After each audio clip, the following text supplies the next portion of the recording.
Many people think that making $1 million is impossible, that it can never be obtained, that it is one of those mythical beasts that can never be found. Let me tell you, there was a time that I don't think I ever imagined that I could make $1 million. Like, my mind couldn't even go there.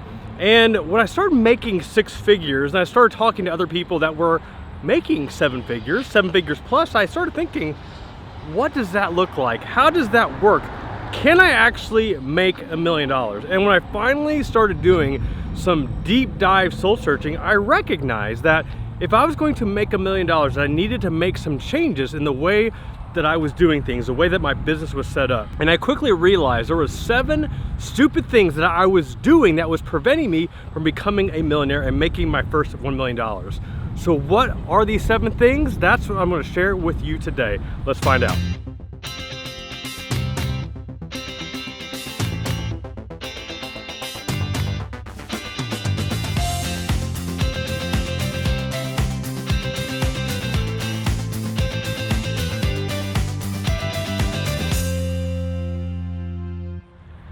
So you have to realize that the things that I was doing that were stupid, like these were the same things that were getting me results. Like they were the same things that got me to making over 6 figures. But to get to that next level, to get exponential growth, doing the same things weren't going to work. Like I had to change that up. But when you're kind of, I don't say stuck, but when you're in the middle of the busyness, the hustle, the grind, and you're just doing what you do and what you do well, it's hard to recognize that these things that you're doing aren't going to work. I mean, they might just maintain and keep you where you're at, but if you truly want to get to the next level, and you want to see your income grow, you want to see your revenue grow, you want to see just your life grow, then you have to do something different.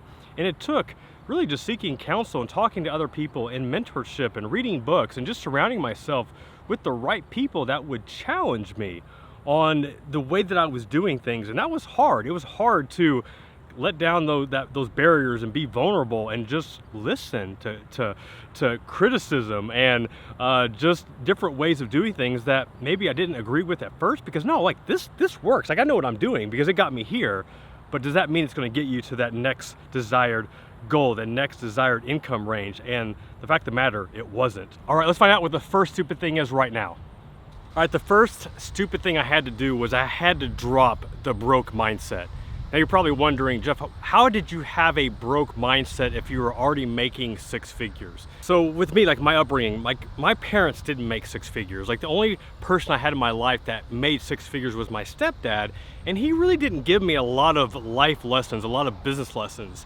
So everything that I did, I just learned on my own, and just through sheer grit, determination, a little blind luck, you know, I got to that point where I was making 6 figures, but I was still trapped there, like because no one in my life at that time had made over 6 figures, so nobody could even really mentor me to get to that level. So once I got there, like I didn't really know what else there was to do. I didn't understand what it meant to even grow at that point. So I just felt stuck. I felt like, what do I need to do to grow?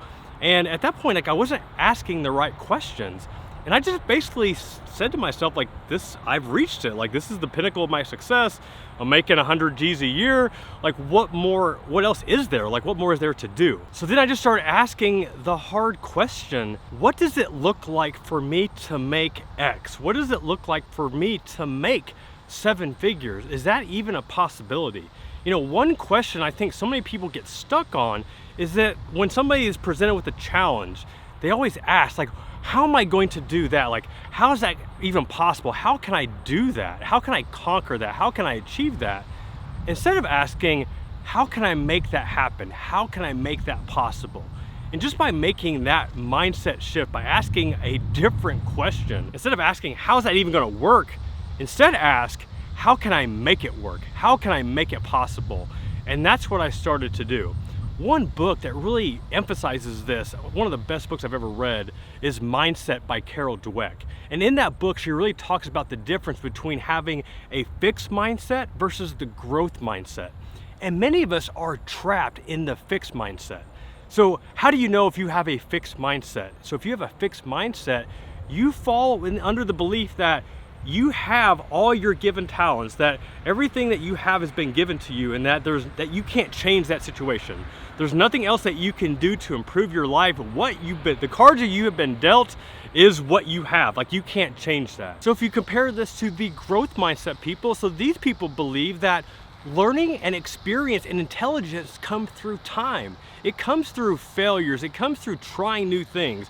Not everything is going to work out, but you're willing to put yourself out there. And you recognize that through hard work, through trying new things, through those trials and tribulations, like, that's how you're going to get an edge. Like, that's how you're going to get to the next level. Like, you're willing to put yourself out there. And I hadn't realized that I had adopted that fixed mindset.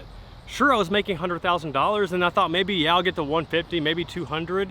But anything more than that, like, my mind didn't even go there. I didn't even think that was a possibility. So by dropping the fixed mindset, which was really the broke mindset, and adopting the growth mindset, that was the first stupid thing that I was able to get rid of to get me to that 7-figure level. All right, the second stupid thing I had to stop doing was broke people habits. Now you're probably wondering, what exactly is a broke person habit? Like, what do broke people do? I didn't realize, like, I was doing a lot of these bad habits. You know, like I said, I was making 6 figures. Like, what do I need to change? And I started just doing some more research and started seeing, like, what are some other habits, what are some other productivity hacks or tips that other successful people are doing? And upon my research, like, I found out, like, man, there's a lot of commonalities that a lot of these super wealthy people are doing that I'm not doing. And I don't want to spend a lot of time on this because I have another video where I talk about what were these rich people habits that I adopted that had an exponential impact on my life. But I do want to spend some time to just share 2 of those right here. And I've talked about this in other videos, but the first thing was I just stopped rolling out of bed and I woke up with an intentional purpose. So I woke up with a vengeance, ready to attack my day. So this was a far cry from me rolling out of bed because I heard my wife in the shower about 7 o'clock in the morning, instead to intentionally setting my alarm to wake up at 5 a.m., sometimes earlier, sometimes a little bit later, for the most part 5 a.m., ready to do my miracle morning. And I talk about this in my other video, you know, a few other videos where I just talk about my morning routine, and you can steal my 5 a.m. morning routine. But I get so much more done now before my kids are awake, before my wife is awake. I mean, I get more done now than probably 95% of the population because I wake up with that intent to conquer my day. So the other thing I had to stop doing, what I would call crap tasks. So what exactly are crap tasks? So these are the things that are necessary to keep your business going, but they are a complete waste of your time. But once again, like, you have to get these things done. Like, if you don't get these things done, like, your business doesn't thrive. Like, you can't invoice, you can't bill, you can't charge, you can't deposit the checks into your business checking account. So these are things that you have to do once you start. But as you grow and you start recognizing, like, what are how do you actually make money? Is it doing design work? Is it consulting? Is it meeting with clients? Is it doing Facebook ads? Like, whatever it is, like, your main function that really brings home the bacon, as they say, what is the main thing that's actually making your business money? Like, you have to identify what that is. And for me, like, when it came to my financial planning practice, it was meeting with clients. Like, that was where I should be spending my time, right? Meeting with clients or getting new clients. When it came to the blog and my online business, you know, for me, it was coming up with content ideas and creative marketing ideas to get that content out there. And like that, these were the things I started recognizing were my unique skill sets that allowed me to have the growth that I did. So I had to take a lot of these crap tasks off the plate. So what exactly were some of these crap tasks that I had to stop doing? Well, when it came to my financial planning practice, it was paperwork. Do you know how much paperwork it takes to open up a new account? And yet, like, when I started as a financial advisor, like, I didn't have an assistant. So I was in charge of doing all my own paperwork. And I did that for years. And I got to the point, I just had to ask the question, why am I still doing paperwork? Like, there's no point in me doing paperwork. I was still scheduling my own appointments. So if clients wanted to meet with me, they would make a phone call, shoot me an email, and I'm the one that would find that time that worked for the best of us. And that just takes time, right? Like, I get paid to meet with a client, not schedule the appointment. And if you think about like a doctor's office, is it the doctor that's scheduling the appointment? No, is it the nurse that's scheduling the appointment? No, it's the secretary, it's the office manager. Like, they're the ones that are scheduling the appointment. So why am I doing that as the main producer in the office? I wish I could say that's all I was doing, but the reality was I was still doing a lot of other crap tasks. I was filing, I was answering the phones, I was taking care of check distributions. Anytime a client needed a check deposited into their checking account, I was the one that was doing that. And I just had to finally just sit back and ask myself, why do I think that I'm the one that has to do all of these crap tasks? So eventually I got to the point where I stopped. When it came to my online business with my blog, I was the one that was writing blog posts. Now granted, like all the information is up here, so like that's where it has to come from, but that doesn't mean that I have to sit down for 3 hours to write like a 500-word blog post. No joke, that's how long it takes me. So what did I do? Like I started dictating my notes. Like I started taking the information in my head and just talking it out loud. I hired freelance editors, freelance writers to take some of my ideas and really make it to a much more better written article than I could ever put together.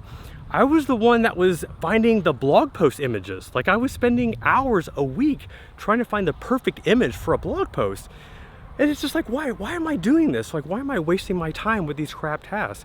So I just started making a list of all the things that I was doing that either one, I didn't enjoy doing, that I hated, that just felt like a time suck, and two, just what are the things I'm doing that I'm not really getting paid to do? Like, these aren't the things that are really driving in revenue.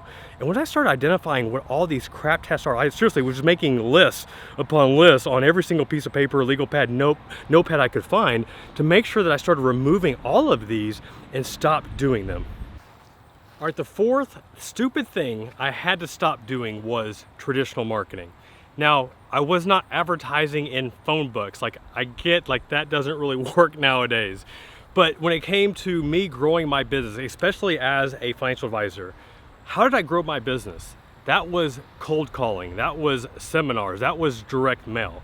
And all these things worked. And I remember one of the first movies I ever watched was Boiler Room. Actually, it was the first DVD I bought after I got a job as a financial advisor, watching how they would cold call. Part as friends, that's fair, right? Of what? Doc, are you working with $1 million in the market right now? Who is this again? And tell me something. You're a doctor.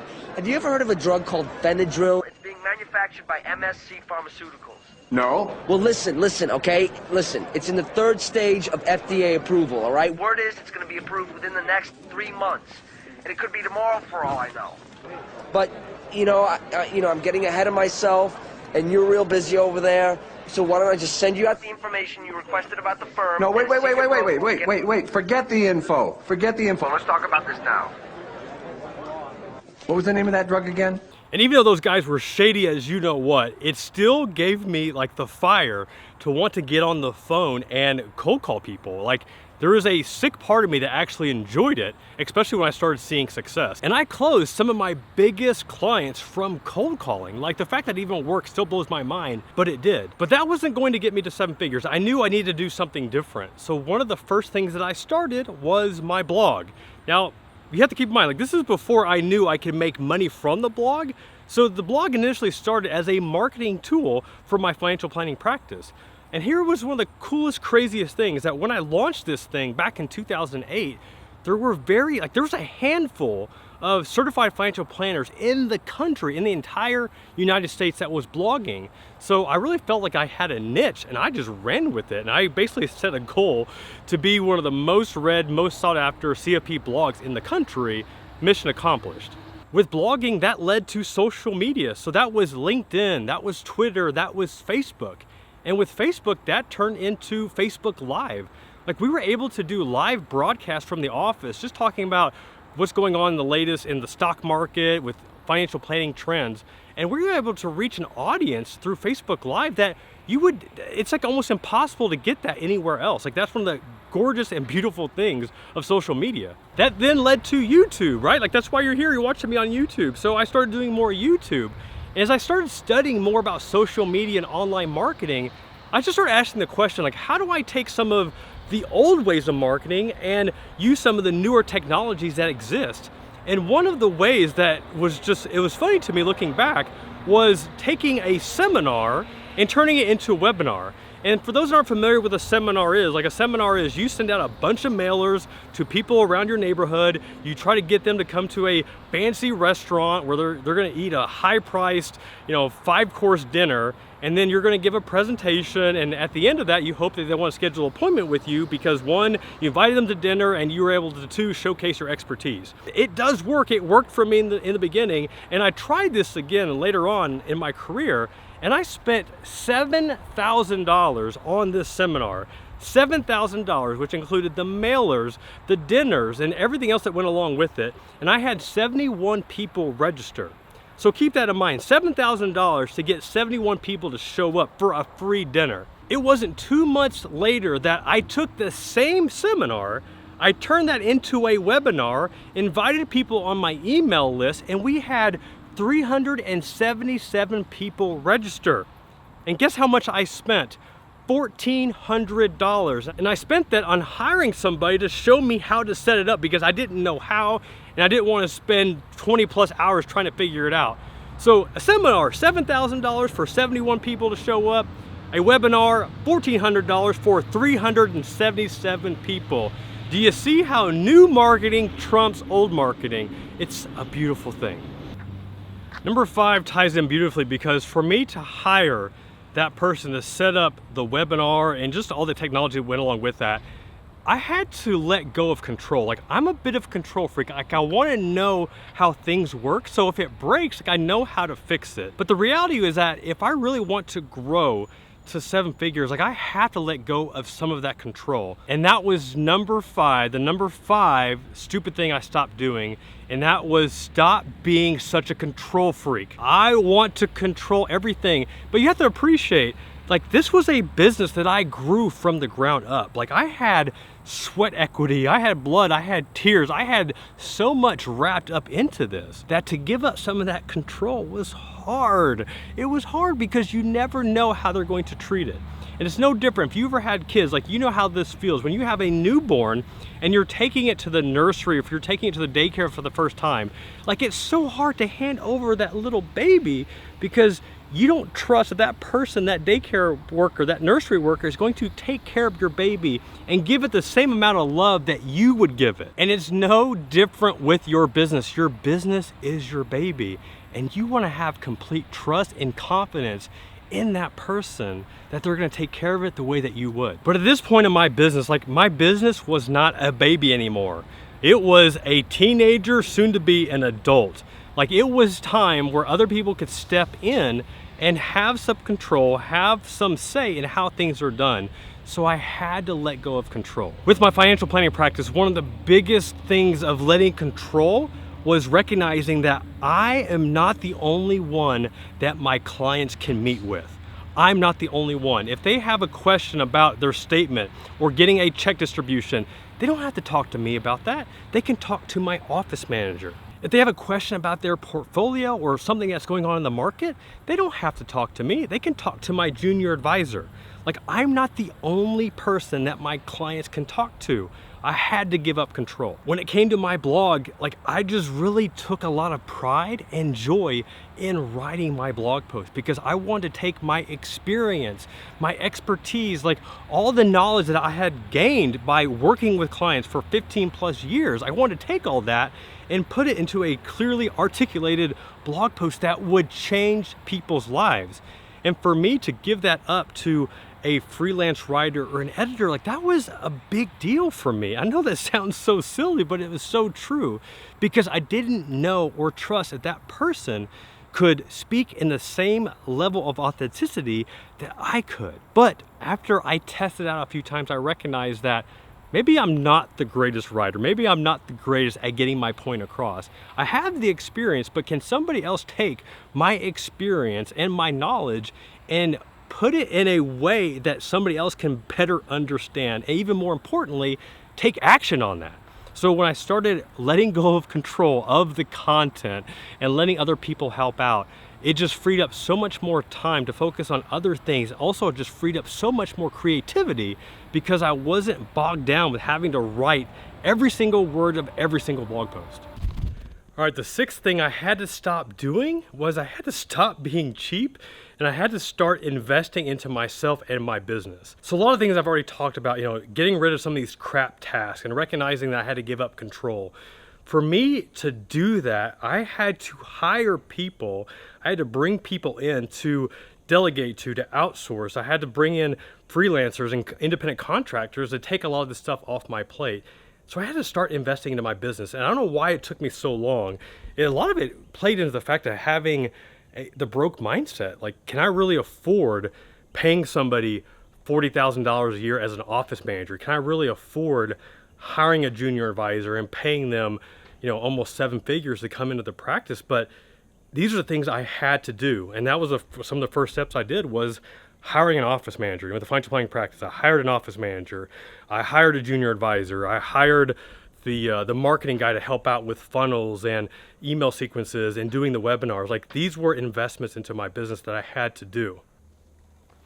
With my blog, I mentioned earlier, like, I was wasting time trying to find the perfect image for my blog post. Like, the perfect image. Are you serious, Jeff? Yes, I was wasting, I don't know how many hours per week. At least I think I estimated between 2 to 4 hours a week trying to find the perfect image for each blog post when I was publishing 5 times per week. And I got to give a lot of credit to Tim Ferriss with his book 4 Hour Workweek, because I read that book and he talks about hiring a virtual assistant to free up a lot of his time doing a lot of the crap tasks that he had to do every single day. And after reading that book, I mean, it was pretty quick that I hired my first virtual assistant. I hired my first virtual assistant from the Philippines, and I hired her to find the best picture for my blog posts. And from there, I hired her to do SEO work and to also hire a team of writers to build out a niche site. I mean, once I hired a virtual assistant, like, I went crazy with it. I just had a lot of fun. And I just started realizing all the different things that I could outsource and just get off my plate. I also hired freelance writers. Instead of wasting 3 to 4 hours writing what I thought the best blog post ever, I'd hire somebody, pay them a couple $100s, and they'd have the blog post done in a day, whereas it would take me a week, sometimes longer, to really write out a clearly researched, thought-provoking blog post that I thought was going to change the world. Instead, I hired somebody to do it for a fraction of what my cost was, because my cost, I should have been doing a lot of other things that were making me a lot more money. One of the biggest investments I did for my website was investing into a new website design. And it's crazy because when I first launched my blog, so the original design, I think I spent maybe about $500 on everything. And at that time, I thought it looked amazing. But then as the website grew, as I grew, getting more online exposure with all the different sites that I was writing for, and with my first book coming out, I invested into a new website design. And that design, I think it was around between $6,000 or $8,000 that I invested into that design. And at the time, I was just like, oh my gosh, I'm going to spend that much on a website? So the crazy thing was, I think 3 years after that, I spent another $12,000 to $15,000 on a new website design. And if you think I'm going to stop there, I'm not, because we're in the process of releasing a new web design, and we are totally scrapping the back end and just making this thing super duper fast. And I think we're estimating that we're going to have between $25,000 to $50,000 invested into the site, into a website. That still blows my mind, because that's more than I made in my first year as a financial advisor that we're going to spend on a website design. But does it make you money? Is there ROI attached to it? Heck yeah, there is. And that's why we're doing it. Another way I invested in myself, and this was a huge mindset shift for me, was investing into coaching programs, into mastermind groups. This was just something that just was bizarre to me, that I'm going to pay somebody money to motivate me, to identify maybe some of my flaws or some of the areas I need improvement on.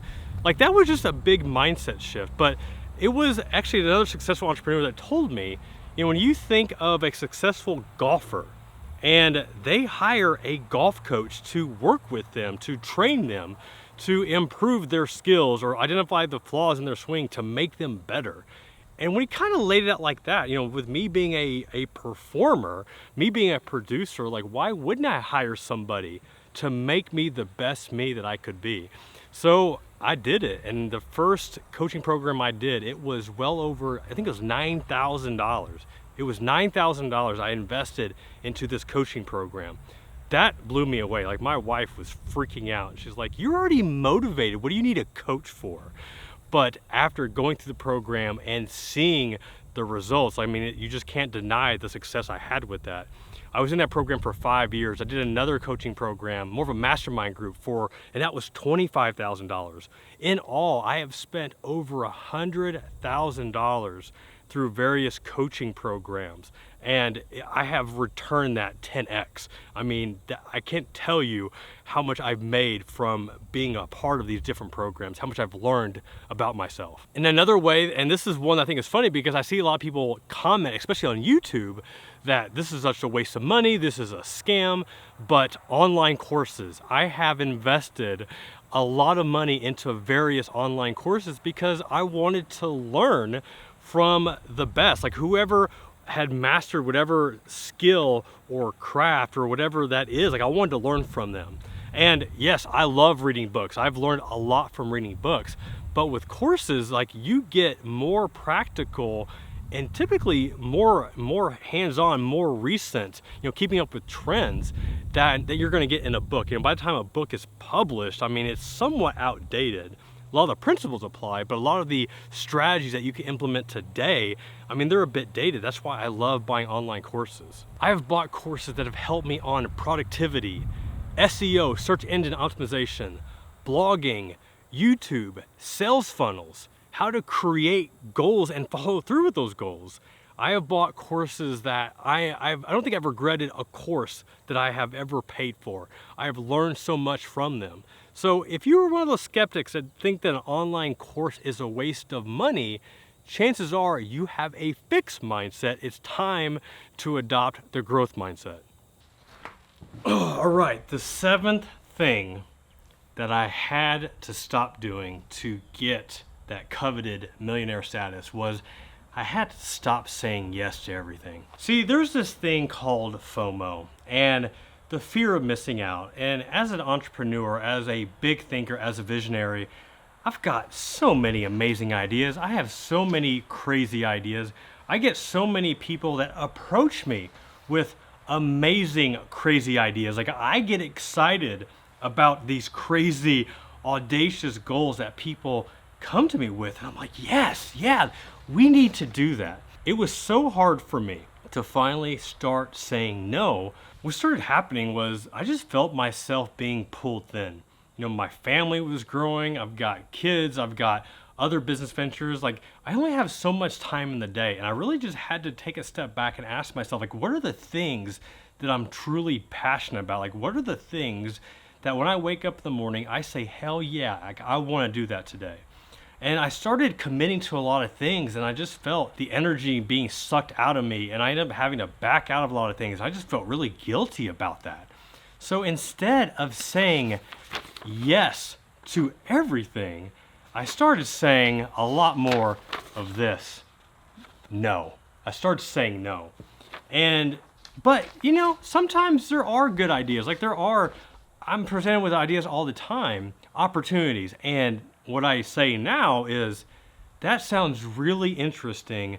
Let me think about it and get back to you. And there's so much power in taking control of that situation and giving yourself some time to really think about it.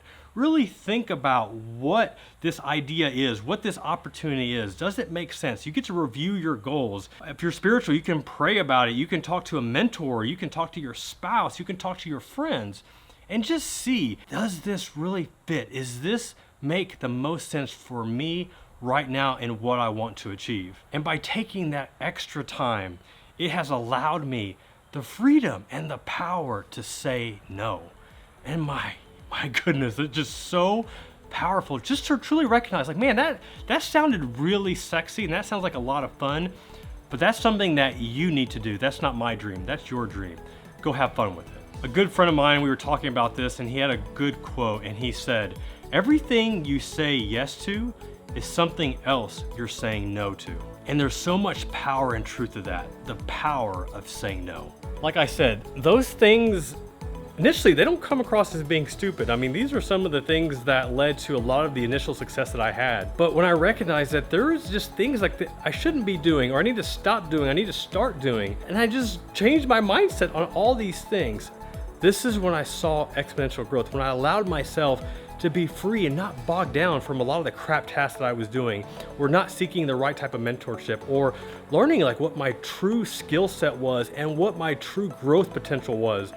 I was able to unlock so many things about myself that I didn't know by stopping myself in doing some of these poor people habits and started doing more of the rich habits. And that's what led to me to finally becoming a millionaire and making my first $1 million. It's been an exciting, fun journey. And the exciting thing is that I've just learned so much. I mean, there's power in discovery. There's power in learning more about you and what your capabilities are. Like, I love pushing myself. I love being challenged. And if you're that type, like all these things I stopped doing pushed me to a point of being uncomfortable, but in a fun way, because I learned, I grew, and I was able to enjoy the success from that. It has been fun. I hope you enjoyed this. I hope you enjoyed learning about my journey. And I hope, most importantly, there's some takeaways here. Like, what are some of the things in your life that you can stop doing now that are preventing you from being the best you can be? Chances are you can identify with some of these, and I want to know what those are. So what can you stop doing right now so that you can reach your maximum growth potential? Let me know. This is Jeff Rose reminding you that it's your money, it's your life, and only you can make it awesome. Until next time, peace.